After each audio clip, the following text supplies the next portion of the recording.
Hi everybody, it's Stefan Molyneux from Freedomain Radio. So please buckle yourselves in if you'd be so very kind, and I hope that you will make it through this presentation. This is very, very important stuff to know. This is the world that you're living in, the world that you're going to grow older in, and the world that your children are going to grow up in. This is the end of America. So let's have a look at some basic facts about where we are. And now this pertains mostly to America at the moment. But Europe is a little further ahead, some other countries a little further behind. We're all on the same path in the West. It's the end of the West as we know it, which has challenges but also great opportunities as well. So we're generally told that there was a terrible recession. It was the greatest recession since the Great Depression of the 1930s. But boy, now recovery is underway and everything's looking better. This, unfortunately, is not true. This is not the same as it was before. Kind of fundamentally, we know that, right?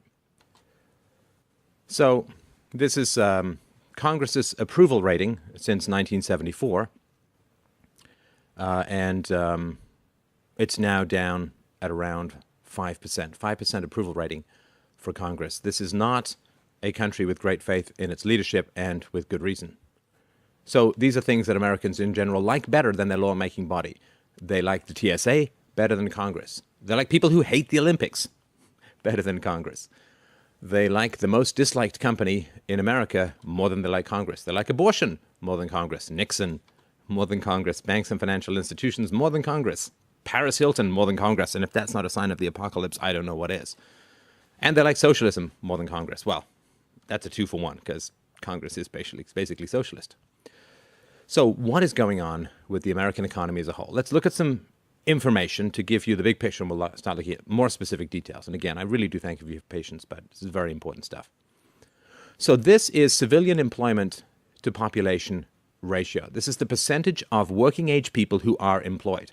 You can see in the 1950s it was 56, 57, 58%. Why? Well, because the majority of women were not in the workforce. This is prior to the feminist revolution, getting women into the workforce and so on. And then that labor force participation begins to really rise. And now, despite the fact that most women are in the workforce, it's crashed down to 58%. 58%. I mean, this is astonishing. It means less than 60% of working-age Americans actually have a job. And this counts people who are in the public sector versus just the private sector. The public sector requires the private sector to generate income to have an income. So it's kind of parasitical, at least, ideology aside, economically, it is parasitical. And so this is really pretty terrible. And as you can see, it's not getting better after the recession. Wages as a percent of the economy, as you can see from 1950, 50, 52, 54%, and so on. Now they're down to 44%. They've really crashed, and they're not recovering. This is significant because this means that a significant amount of economic activity is not wage-based, which means that there's less consumer demand, less consumer confidence, and so on. And we'll get into that as we go forward. So what has basically happened? Well, really since the 1980s, there has been a massive explosion in borrowing. This is true for corporations and households and governments and so on. There's lots of different reasons for this. Certainly computers have greatly enhanced our capacity to make up magic monopoly fiat currency and pretend all of this future stuff is going on. But also because wages have stagnated or declined, particularly for the poorest, they've turned to credit to maintain their lifestyle. So household debt, as you can see here, from 87, and these are all in constant dollars unless otherwise notified, and the sources for all of this will be in the notes to the video or the podcast. So you can see here household debt just going up and up and up from 1977 onwards, from 750 billion to 2.3 trillion. Corporations, corporate debt. So you can see here, starting in the 1980s, it has just spiked like crazy. And it went down a little bit during the recession. Now it's climbing back up. And, of course, governments. This is federal government debt, total public debt, as you can see, again, starting in 1980, 1990, and so on, particularly after Y2K. It's just gone through the roof. And this is not the result of savings, right? So if you have a whole bunch of savings, then you can lend out more money. You can use that as collateral to borrow even more. But, of course, savings rates have declined. The U.S. government is purposefully crushing and controlling interest rates down to the lowest conceivable level, because otherwise they have to pay more than $1 trillion a year just to service their debt. As the saving rates decline, as interest rates decline, savings rates decline as well, because you're just not getting any money back by putting it in the bank and so on. And so this is all coming from the magic land of type whatever you want into your own computer to tell you how wealthy you are, which never lasts. So here's some examples of what happened in the early 1980s. So income growth and gains between 1917 and 2008. So as you can see, the richest people are gaining enormously, but the poorest, bottom 90%, it's really stagnant. And this is, when you create fiat currency, when you create money, which the government does perpetually and horrendously, the money that you create doesn't get dropped in helicopter bags over poor neighborhoods. The money that you create goes to those closest connected to the government first, and they get to spend it at the real.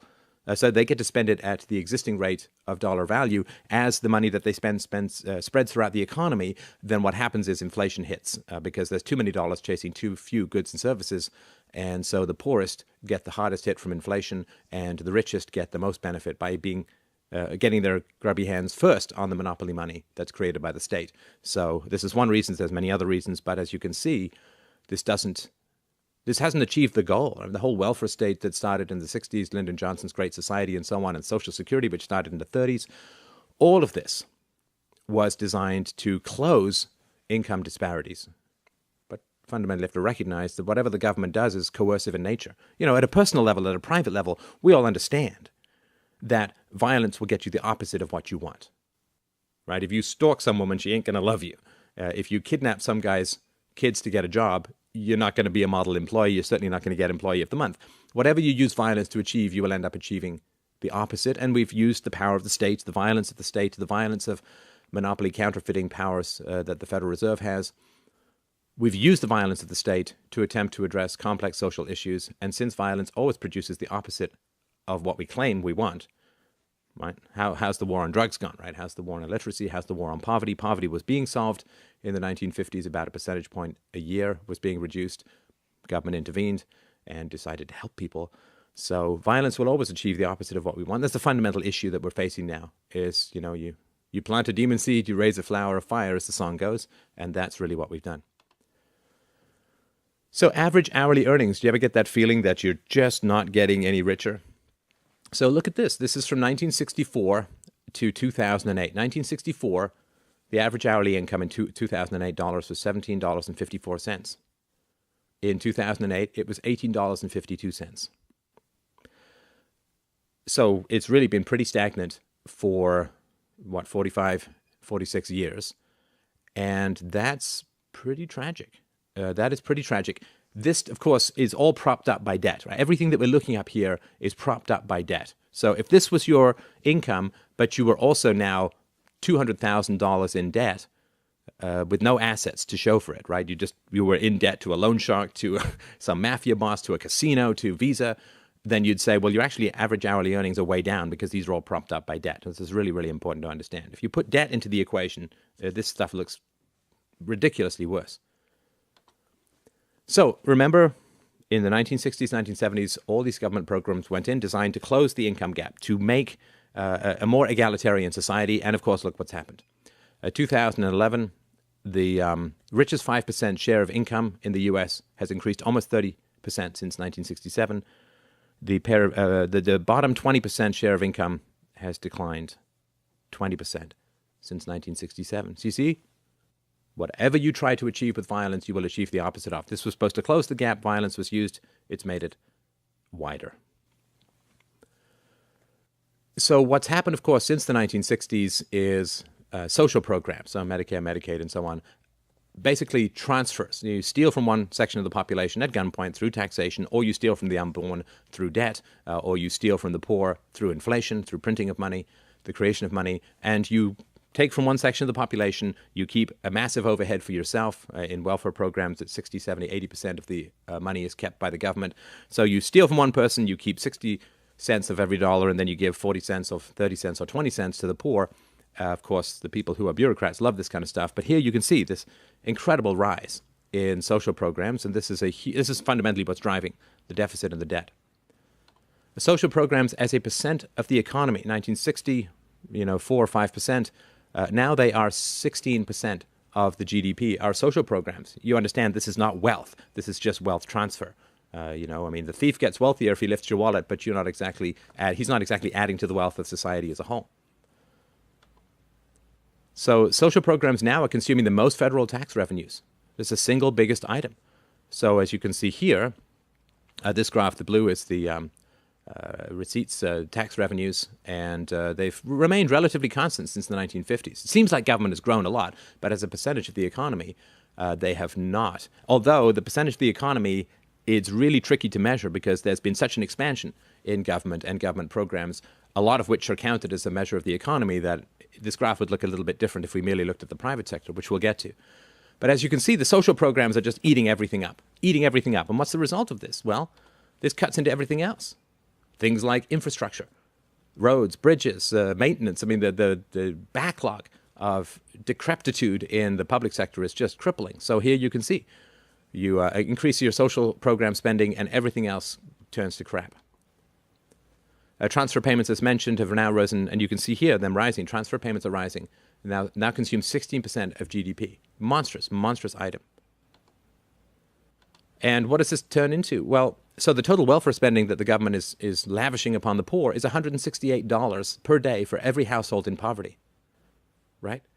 Now, this is 20% more than the median income for the entire United States. In other words, we are spending more per household, 20% more than they would earn if they were middle-class income earners. You understand, this is completely unsustainable. It traps the poor into a near-permanent underclass, and social mobility has vastly declined since the introduction of the welfare state. It really traps them because they have to have this huge chasm to leap over. Right? They've got to leap over what the work and education and experience it takes to get to more than 20% of the income. Now, of course, the poor aren't actually getting all of this money. They get all this trickle down. It comes in food stamps. It comes in, quote, free medical services, in subsidized housing, and so on. And this doesn't even count public schools, which is another form of welfare, because it's services for the poor, which have more children than the rich, which are paid for by the rich or the middle class. So this is not sustainable at all, and it's been completely catastrophic for the poor. Federal net outlays are 18 times what they were in 1970. And again, you can see here just this massive rise. A lot of this, right? I mean, women go into the workforce, women need government subsidized daycare. Women go into the workforce and they pay more in taxes, which allows the government to use that as collateral to borrow more and print more. And welfare program traps people in a permanent underclass. And of course, when the government starts paying bills, the price cap of consumer resistance goes off completely. And so you can have all of this ridiculous overhead that goes into the healthcare system, and there's less pressure because the government is now paying more than 50 cents on the dollar for healthcare. So in the 1950s, 85% of all working age men had a job, and it's now below 65%. The other thing, of course, with the collapse of the family and the catastrophic rise in divorce in the 1970s and 1980s, one of the things that made men grow up and get jobs was being a father and the head of a household. That's not the case anymore. And so since the government has stepped in to take the place of fathers and providers, male ambition has been blunted somewhat. And this is just one of 6 million different reasons, but this is off the top of my head. So in the 1950s, 85% of all working age men had a job. This is now below 65%, and as you can see, it dropped enormously in the last recession, and it's not really climbing back up. And this is with the public sector, the massive growth in the public sector swallowing up all of these people. Again, if you only look at the private sector, and if you excluded the areas of the private sector which service the public sector, these numbers would look enormously different. So this is employment population ratio again. As you can see, it rises up, it goes down, and it's now pretty low. So that's just some graphs, hopefully to get your attention. Let's look at some facts. So we're told that we're in a recovery because the numbers, of course, are being manipulated. This is, standard statism 101 is just lie and manipulate the numbers. So they reclassify unemployed people as no longer unemployed, right? So if you give up trying to get a job and you just leave the workplace, you're no longer counted as unemployed because you have to be actively looking for work. I mean, I guess if you die, you're no longer sick, but it sure as hell doesn't mean that you're healthy. There's a failure to distinguish between the public and the private sector. So if the public sector goes on a hiring binge, then this is counted as a reduction in unemployment, even though it adds to the deficit, adds to the debt, and removes people from the workforce who might otherwise be actually producing things of value in the private sector. So if you think that the public sector is the same as the private sector, then basically, well, I won't give you the metaphor, but it's not a good way to look at it. And of course, if you ignore debt, then the numbers look a whole lot better than they actually are. So let's have a look at some of the ways in which the unemployed are reclassified. So according to the U.S. Department of Labor, 163,000 new jobs were created in July 2012. Just pick a month. The reality is that the U.S. lost over 1.2 million jobs that month. Now, in the 5 months since June, 847,000 jobs were created, but 73% of those jobs were government jobs. And remember, there are 150,000 people in the U.S. entering the workforce in any given month. They're just graduating and whatever it is, turning that age. And so if you take that out of the equation, the government jobs, right? I mean, the government was working fine. It's not like they need all these new people. Lord knows they have enough people already. So if you don't count the government jobs, there's been a 500,000 deficit of jobs. So since January 2009, the labor force in the United States has increased by 827,000, but those not in the labor force has increased by 8.2 million, understand? People who are of working age, who used to be in the labor force, who are no longer in the labor force. They've gone gone, they've vanished. 8.2 million. If you were to put those numbers back in, well, so Barack Obama's been president for, I guess, a little over four years now. The number of Americans not in the workforce has increased by nearly 8.5 million. They've just vanished. And they're no longer counted as unemployed. But they were employed, and they're still of legal age to work, or age to work. And so the jobs gap is not closing. It's all smoke and mirrors. The U.S. lost 9 million private sector jobs during the Great Recession. Since job growth has resumed, 5 million private sector jobs have been created. Now, some of those, of course, are there to service the increase in the public sector. But the level of private sector jobs remains 13 million below the pre-crisis trend, right? So 150,000 jobs need to be created a month to keep up with the population growth. And so since the recession began, 30 million jobs have been lost, let alone the ones that needed to be created just to keep pace with population growth. So here's how it looks, right? So this is a graph which has the trend going on in sort of private sector payrolls, and you can see here in the black line that it's really gone down. And of course, it's starting to go back up. When the government hires a whole bunch of people, this stimulates private sector activity, right? So if the government opens up, the new department of, Bob's Let's Get Everyone Under 12 a Mohawk, department of whatever, then they need buildings, they need computers, they need training, they need office equipment, they need furniture, they need all of this stuff stimulated, but it's all nonsense. It's all smoke and mirrors. And it also drives up the price for everyone else. All the stuff that's being supplied to the new made-up government workers is driving up the price for everyone else because it raises demand in an artificial way. So it harms the private sector in a huge way. So unemployment since the recession has only tended to drop because people are leaving the workforce. It's not exactly what we want. Almost 550,000 Americans leave the labor force in any given month. So here's some more numbers, of course, since Jan 2009, 194,000 new jobs have been created. In that time, almost 15 million people have been added to the food stamp rolls. When Barack Obama first took office, long-term unemployed workers in the U.S., 2.6 million. They were long-term unemployed, 2.6 million. Now that number is sitting at 5.6 million. There are, it depends the numbers, you go 88, I've seen 102, 88 million working age Americans that are not employed and not looking for employment. Just sit on that number for a second. I know it's staggering. I've double checked it. There are about 88 million working age Americans not employed and not looking for employment. Right, so the percentage of working age Americans with a job has been under 59% for 39 months in a row. Now, since the recession, and certainly since 2000, there was a rise of manufacturing capacity and free trade in two areas, right? China and India. And this has been massively positive. China's experienced high single, double-digit growth rates, and in India, tens of thousands of people every month are being raised out of poverty as a result of free markets and free trade.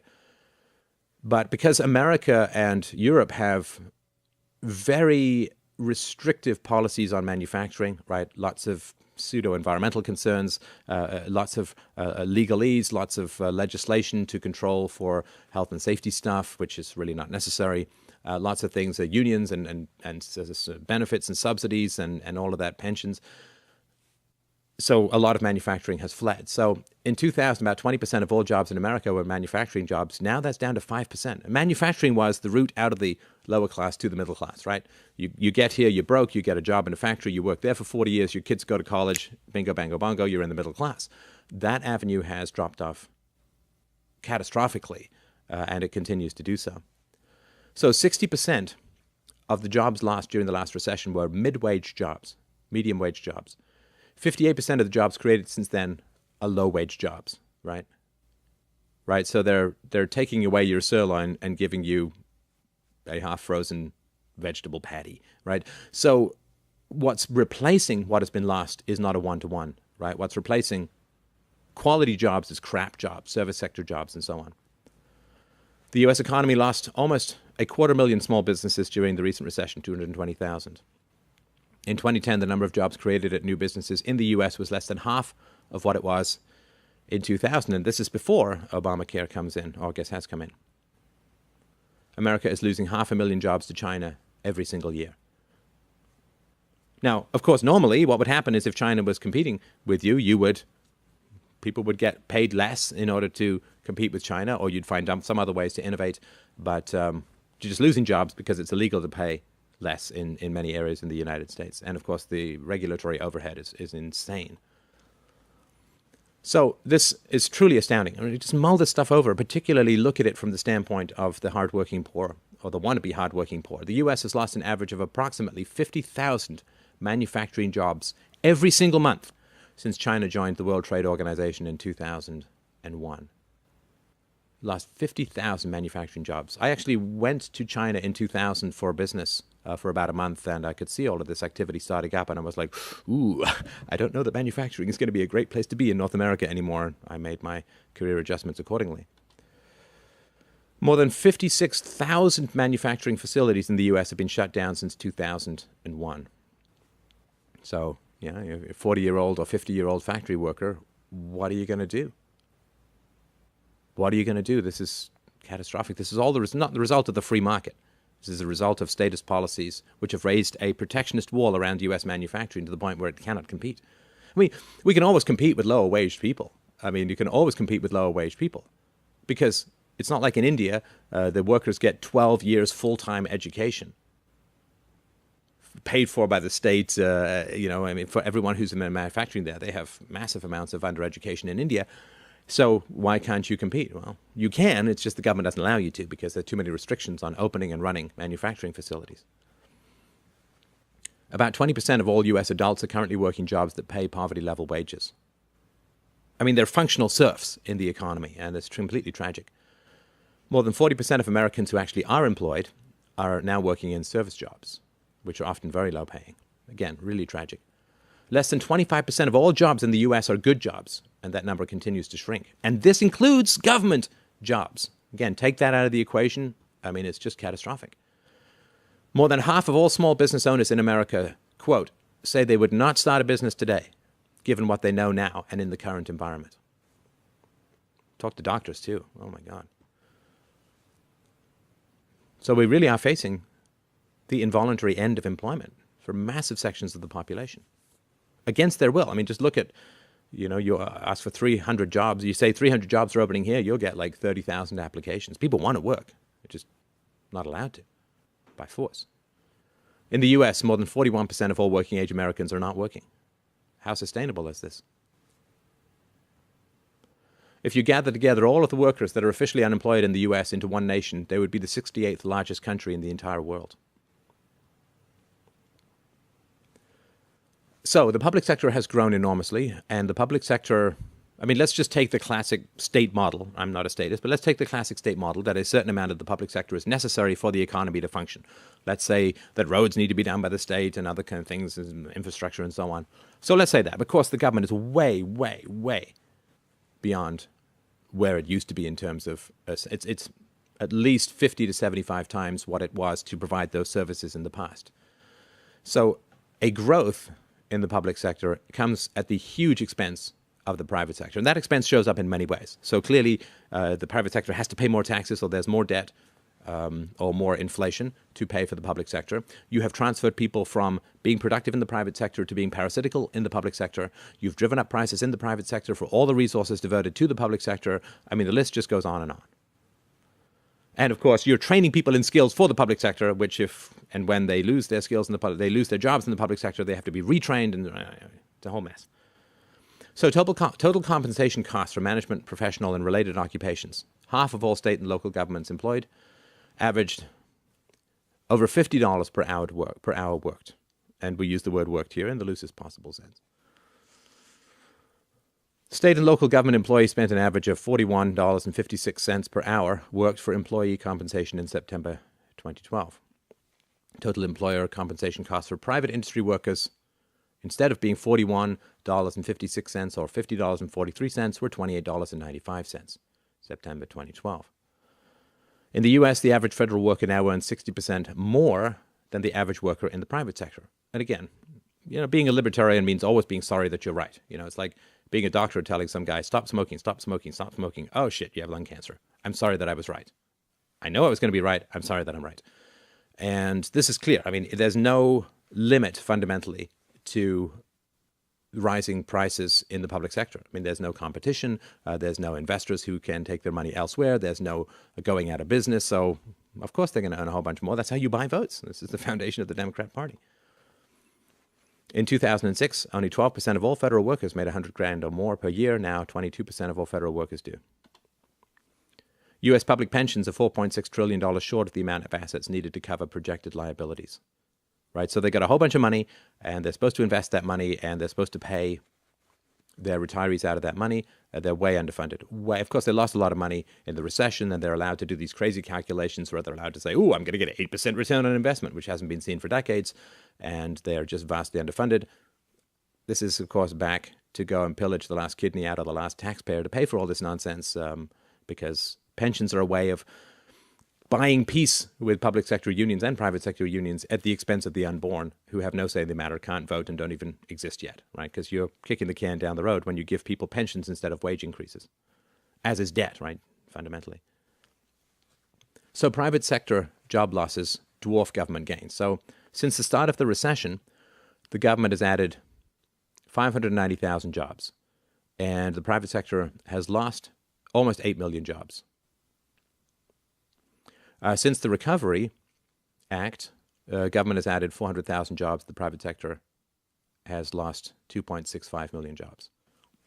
Right. So the private sector is where you really need to look for the economic recovery. You cannot get economic recovery coming from the public sector. Right? That's like replacing your heart with a cancer. What is the payroll change since January of 2008? Right? Private sector has gone down minus 4%. All government has gone down minus 2%. Federal government, excluding the post office, has gone up almost 12%. And right, so this is just all the manipulation. Now, I mean, they're going to hire like crazy so they can bring their numbers down, and everyone at the Huffington Post can pretend that socialism works. The U.S. share of global GDP has fallen from 31.8% in 2001 to 21.6% in 2011. Do you understand? This is a complete catastrophe. It's gone down nearly a third in only 10 years. This is an utter collapse of the economy. 61% of all Americans were middle income back in 1971. Today, only 51% of all Americans are. Again, this includes the public sector. As we mentioned, in 1950, 80% of all men in the U.S. had jobs. Now, less than 65% of them have jobs. 1 out of every 4 American workers makes $10 an hour or less. $10 an hour or less. This is after the robot revolution. This is after the computer revolution. This is after the internet revolution. This is after the most massive potential gains in productivity that has ever occurred in the history of the world, in the history of any kind of economics whatsoever. And all of this has been diverted in a mad, violent plunge to attempt to redress social problems with the infinite, brutal, unsubtle club of government force. And this is the result. This is not what was planned. But this is what was predicted by anybody who had any sense of ethics, property, and the free market. Payroll change, this is from July 2012, payroll change since January 2008, minus 5 million. In the private sector, minus 4.61 million, right? So total payroll change has been minus 5 million. In the private sector, it's been the vast majority of that. 4.6 of that 5 million is in the private sector. The government has gone down 400,000 and change. The federal government, as we mentioned, has gone up 225,000 people. Okay, so this is startup jobs created per 1,000 Americans broken down by president. Bush Sr., Clinton, Bush Jr., and Obama. So let's look at how these numbers break down. Bush Sr., 11.3, Clinton, 11.2, Bush Jr., 10.8, Obama, 7.8. And this is not to pick on Obama. I mean, he, in a sense was promoted captain of the Titanic when it was 3 inches above the water. But you can see that these are really catastrophic numbers. 77% of Americans are living paycheck to paycheck at least some of the time. This is not how it was supposed to be. Median household income in America has fallen for 4 consecutive years. Overall, it has declined by over $4,000 over the last 4 years. Completely catastrophic. And this is a time of increased debt. 36% of Americans say that they don't contribute anything to retirement savings. A, they don't have the money, and B, they still believe in the mirage of Social Security. 24% of American workers say they have postponed their planned retirement age in the past year. The ancient, the new world. 43% of Americans have less than $10,000 saved up for retirement, which isn't going to do any good to you at all.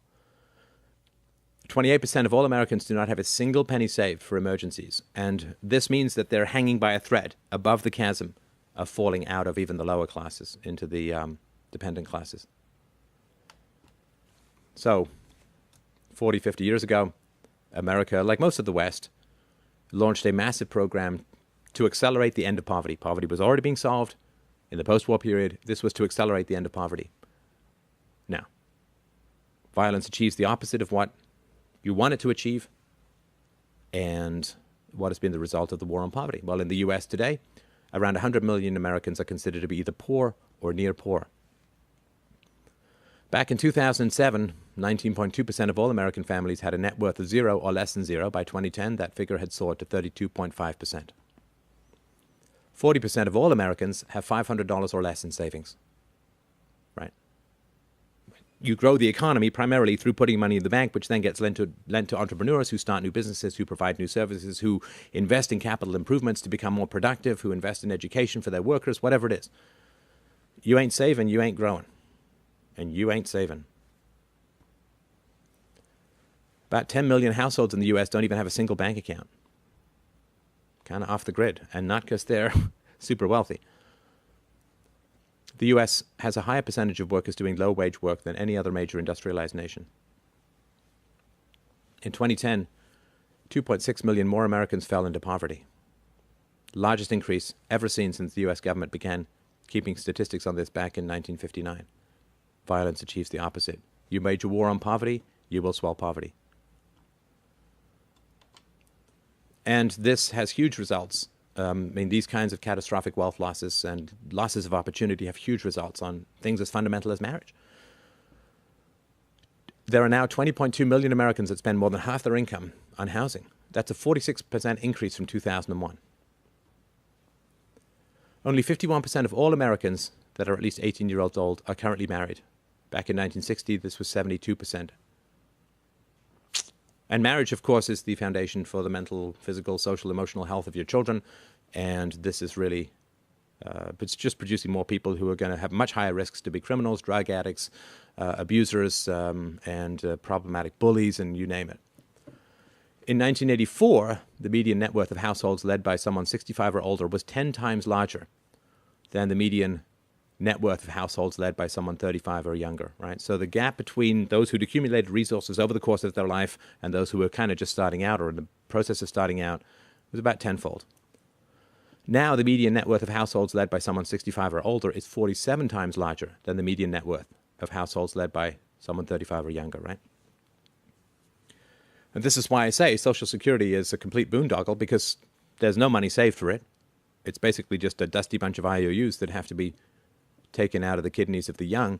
So people who are much poorer relative to the baby boomer retiree population, which is the wealthiest population the world has ever seen, the young are being taxed who have much less money to pay for the retirements of the old who have way more money as a group.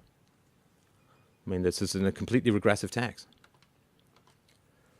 So debt, we had a look at this earlier. Let's break this down a little bit more. Total consumer debt in the US has risen by 1,700% since 1971. In 1983, the bottom 95% of all income earners had 62 cents of debt for every dollar that they earned. Right? You want something, you pay for it. Credit is the devil's handshake. At least that's how it was when I was growing up. So in 1983, bottom 95% of all income earners had 62 cents of debt for every dollar that they earned. By 2007, that figure had soared to $1.48 of debt for every dollar that you earn. 1/3 of all Americans are currently not paying their bills on time. 43% of all American families spend more than they earn each year. This is just household debt, not corporate debt, not government debt. After adjusting for inflation, U.S. college students are borrowing about twice as much money as they did a decade ago. Right? College debt outstanding is at around $1 trillion. Again, people are... It's not that they have a failure to launch, it's that there's no place for them to land when they get out of college. It's 85%, as we'll see, of college students who move back in with their parents. 46% of all Americans carry a credit card balance from month to month, the infinite payment of compound interest. Of the U.S. households that do have credit card debt, the average amount of credit card debt is a truly shocking $15,799, at interest rates ranging from 13 to 18 to higher percentage. That's astonishing and astounding and incredibly hard to pay off. Americans are carrying a grand total of $798 billion in credit card debt. So if you were alive when Jesus was born, you spent $1 million every single day. Since then, you still would not have spent $798 billion by now. It's a lot of money. 45% of all auto loans are made to subprime borrowers. Ooh, that worked well with the housing market, didn't it? The ratio of household debt to personal income in the U.S. is now 154%.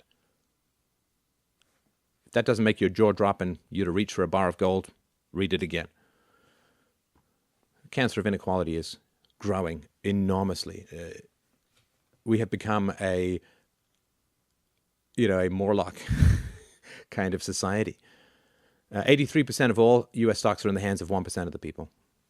66% of the income growth between 2001 and 2007 went to the top 1% of all Americans.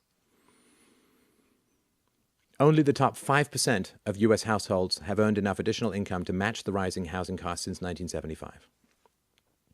For the first time in U.S. history, banks own a greater share of residential housing net worth in the U.S. than all individual Americans put together.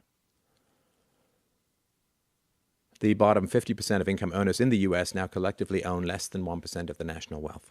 You cannot build a society on this kind of inequality.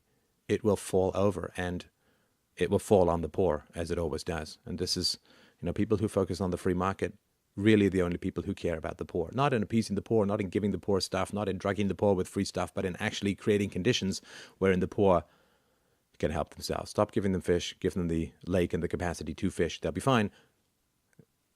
But this idea that we're going to use government power to help the poor is just created a situation of imminent catastrophe for the lower classes. In the United States today, corporate profits are at an all-time high. The percentage of Americans that are living in extreme poverty is also at an all-time high.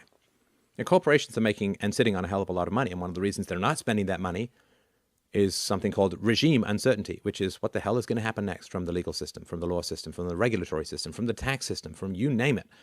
They don't know. So they're waiting. And there's not that much demand because there's so little money sitting out there among the people. So more than 100 million Americans are enrolled in at least one welfare program run by the federal government, not even counting Social Security or Medicare. Back in the 1970s, about 1 out of every 50 Americans was on food stamps. Today, about 1 out of every 6.5 Americans is on food stamps. I mean, this is late Roman Empire, bread and circuses crap. It's just astounding. 1/4 of all children in the United States are enrolled in the food stamp program. Hey, didn't get rid of daddies, just do wonderful things for the family. 21% of all children in the U.S. are living below the poverty line in 2010, the highest rate in 20 years. This is after a 40-year war on poverty. Median household income for families with children dropped by $6,300 between 2001 and 2011. And this counts public sector workers who've had massive increases. Half of all American children will be on food stamps at least once before they turn 18. The number of Americans living in poverty has increased by about 6 million over the past 4 years. About, as we mentioned, 1 out of every 4 workers in the U.S. brings home wages that are at or below the federal poverty level.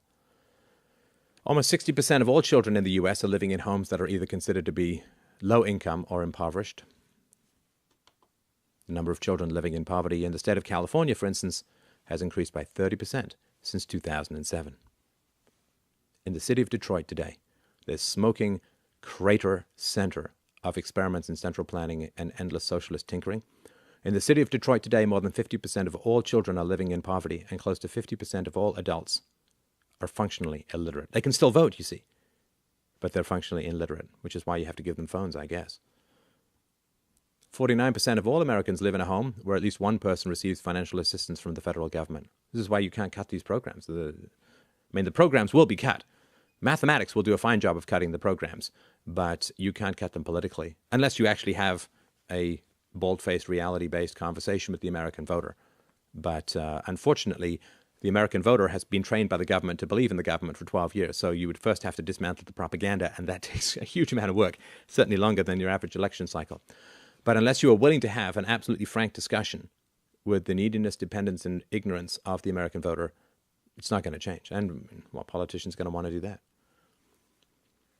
Right, so in 1983, it was less than 30% of Americans lived in a home with one person receiving financial assistance. Now it's almost 50%.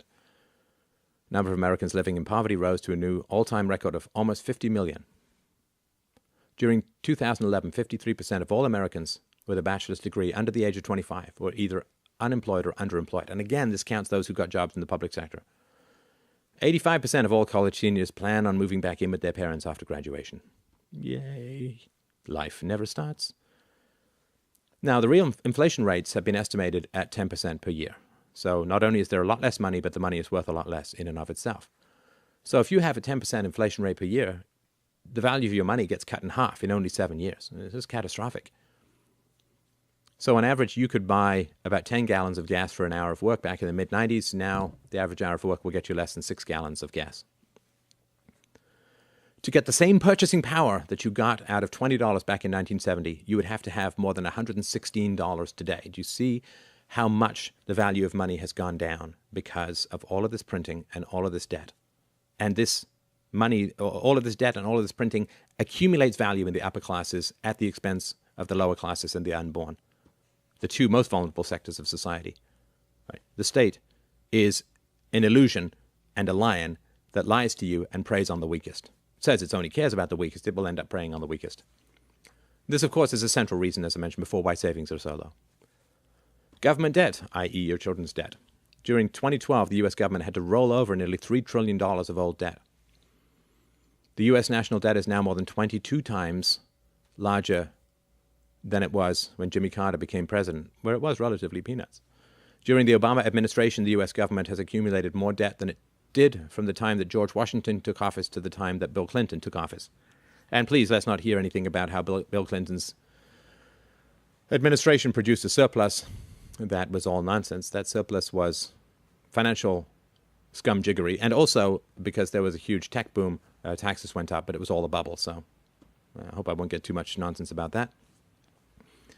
If the federal government began right now to repay the U.S. national debt, not even counting interest, at a rate of $1 per second, it would take over 440,000 years to pay off the national debt. In other words, 3 showings of The Hobbit. If Bill Gates gave away every single penny of his fortune to the U.S. government, it would only cover the U.S. budget deficit, not the debt or the operating expenses, the budget deficit for about 15 days. It's never going to be repaid, people. Never going to. The U.S. national debt is increasing by about $150 million every single hour.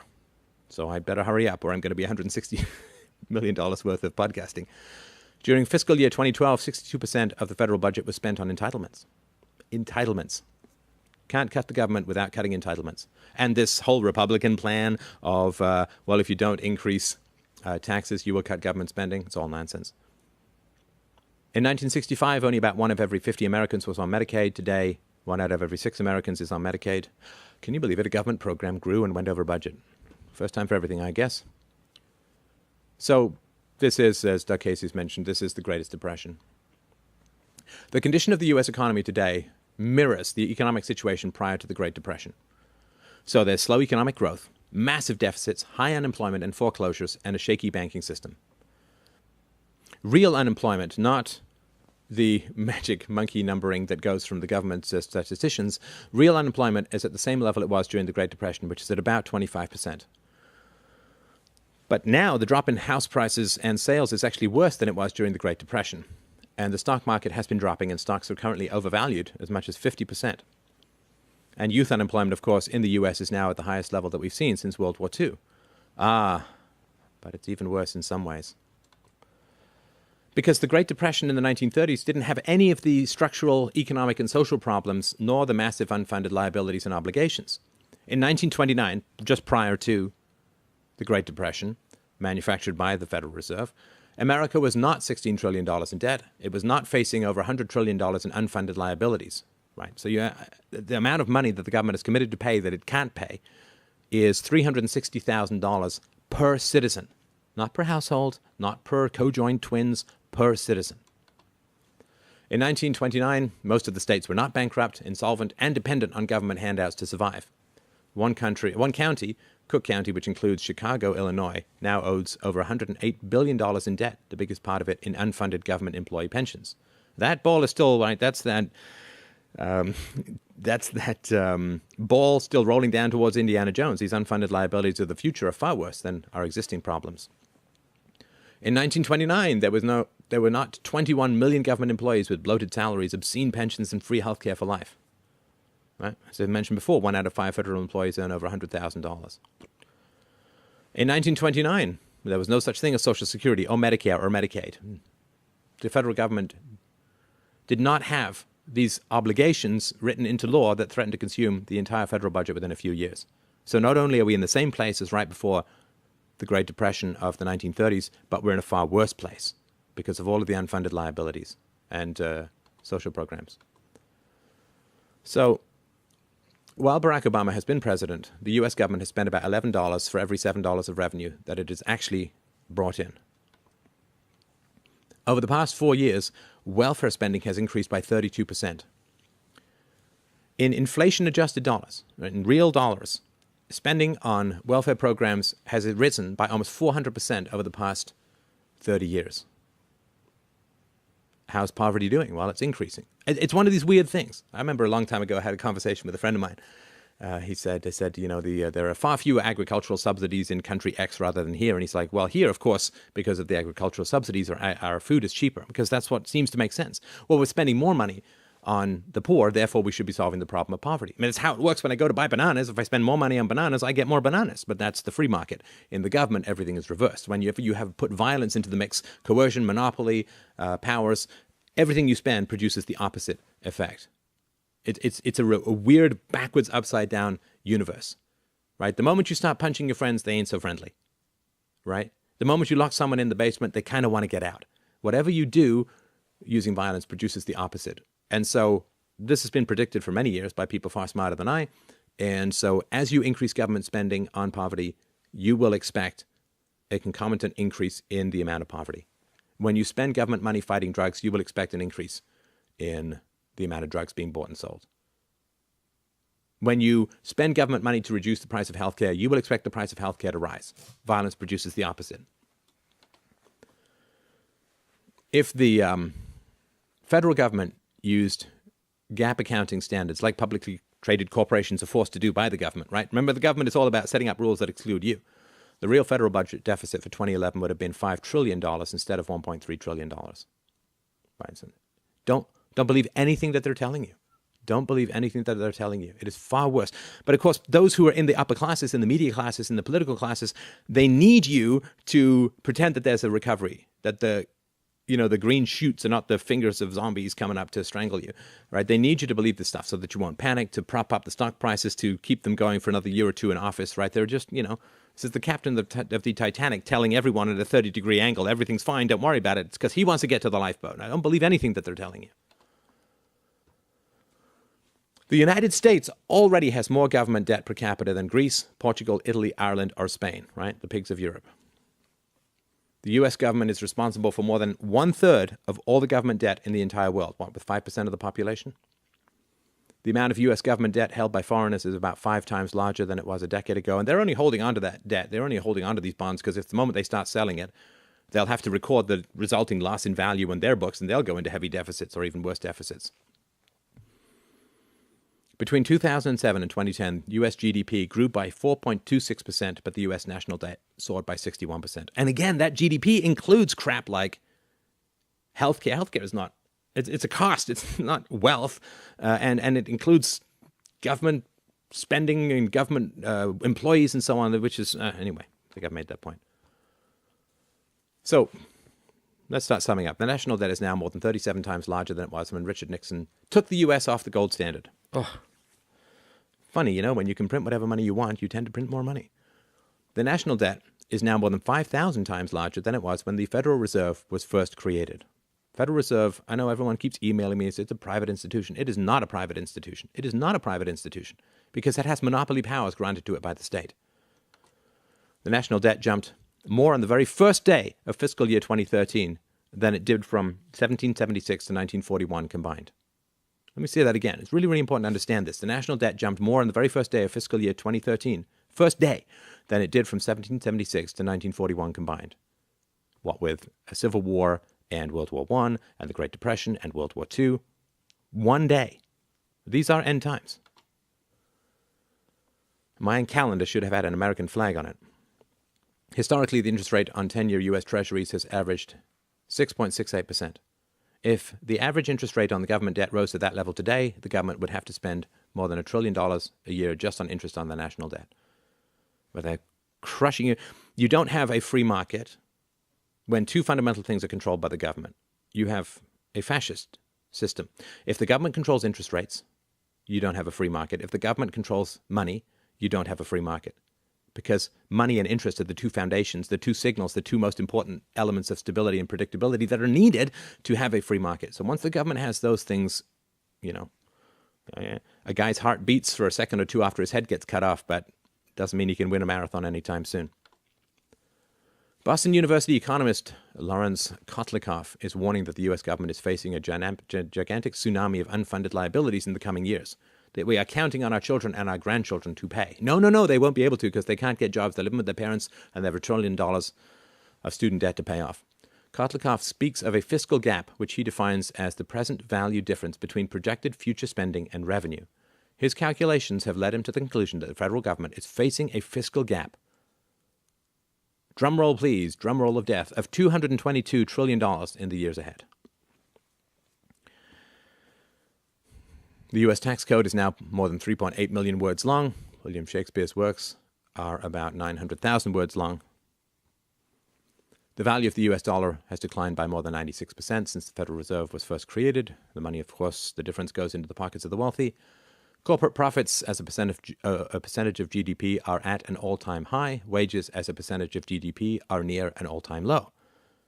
Of course, with government debt, with government manipulation of interest rates, with government printing of fiat currency, you get this whole tumor-esque government-facing financial sector, which is completely catastrophic for the economy as a whole, right? So you can just go screw around with the financial sector to get profits in the short run rather than investing in labor, capital, and so on. So the fact that corporate profits are going up and wages are going down is entirely the result of this fascistic control of the economy. You see this all the time when fascism takes over. Wealthiest 1% of all Americans own more wealth than the bottom 95% combined. This is aristocracy and serfdom, right back to the Middle Ages, but with an iPad. The wealthiest 400 families in the U.S. have about as much wealth as the bottom 50% of all Americans combined. The 6 heirs of Walmart founder Sam Walton have a net worth that is roughly equal to the bottom 30% of all Americans combined. So how are the American people doing? Well, despite the gossamer delusion rainbow webs that the media is consistently trying to spin over your rational eyeballs, people are seeing through the smoke and mirrors, which is why I say we know all this. We know all this deep down. And I did a video years ago called There Will Be No Economic Recovery. And again, being a libertarian, being an anarchist means always hating to be right, but knowing that you're going to be right. More people now feel that the US is in a recession than they did in October of 2008. Almost 70% of Americans think we are in a serious or moderate recession, while 13% still believe it's a mild one. But they all have government jobs, I'm sure. 71% of all small business owners believe that the U.S. economy is still in a recession. Almost half of Americans believe that another Great Depression is likely within the next 12 months.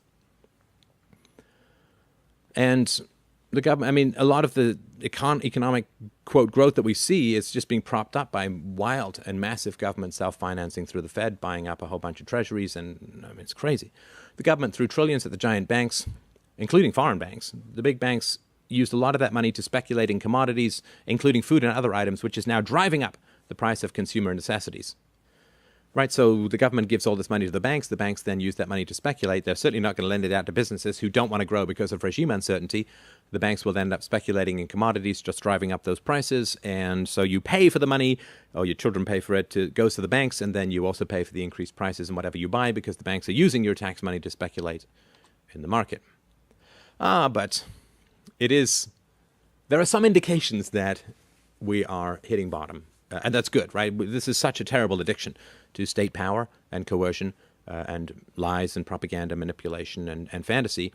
But eventually all addicts, if they don't die, which is not going to happen, they hit bottom, right? They wake up with a hooker's panties next to the body of a wolf in a ditch in Vegas, and they're like, whoa, maybe I should cut back on the blow.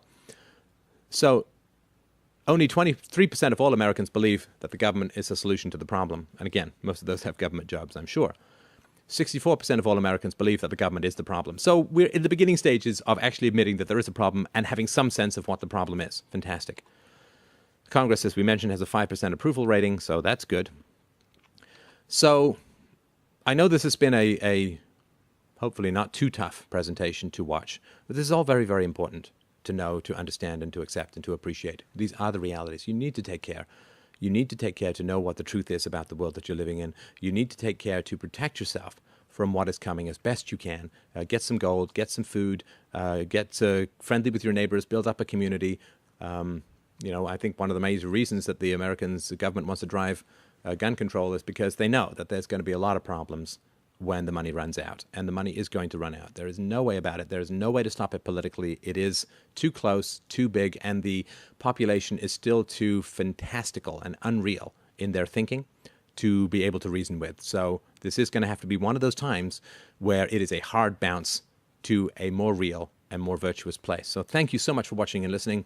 If you would like to check out more of this show, I am the winner of the 2012 Liberty Inspiration Award ahead of Ron Paul, Tom Woods, and Antonio Bieler. So thank you, everyone who wrote in for that. Freedomain Radio is my show and my listeners' show, the largest, most popular philosophy show on the web. Almost 50 million downloads. I guess with you watching this, that's 50 million and one. Freedomainradio.com if you would like to check it out. Lots of free books, free materials. It's a donation-based thing, so if you consume, it would be really helpful if you could help pay for some of the resources that the show requires. Mostly it's bowling ball polish for my forehead, but there are a few other costs as well. Of course, thank you so much for watching and listening. You can go to fdrurl.com/NUS if you would like to get the sources for this presentation, and I look forward to talking to you again soon. Thank you so much for your time and attention.